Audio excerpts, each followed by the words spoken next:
पालघर जिल्ह्यातील वसई तालुक्यात अखेर पशुवैद्यकीय रुग्णालय सुरू करण्यात आलं आहे। अत्याधुनिक सुविधा युक्त असलेले हे एकमेव रुग्णालय आहे।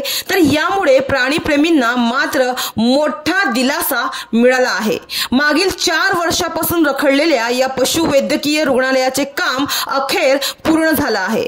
हे वसईतील अत्याधुनिक सुविधा युक्त असलेले एकमेव रुग्णालय असून या रुग्णालयात पशुवरील वैद्यकीय सेवा ही सुरू करण्यात आली आहे। त्यामुळे प्राणीप्रेमींना मोठा दिलासा मिळाला आहे।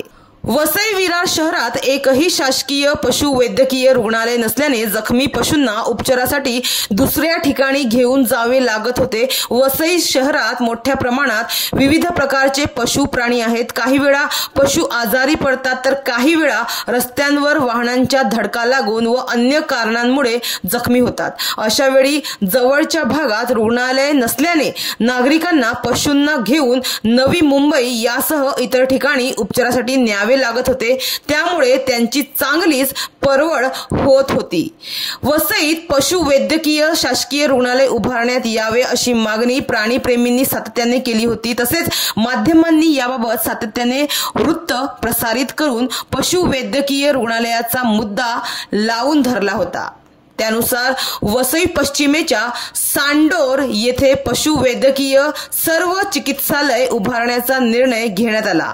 या रुग्णालय उभारणीचे काम सार्वजनिक बांधकाम विभागाकडून ऑक्टोबर 2021 पासून सुरू केले होते। मात्र विविध प्रकारच्या कारणांमुळे या वैद्यकीय रुग्णालयाचे काम अगदी धीम्या गतीने सुरू होते।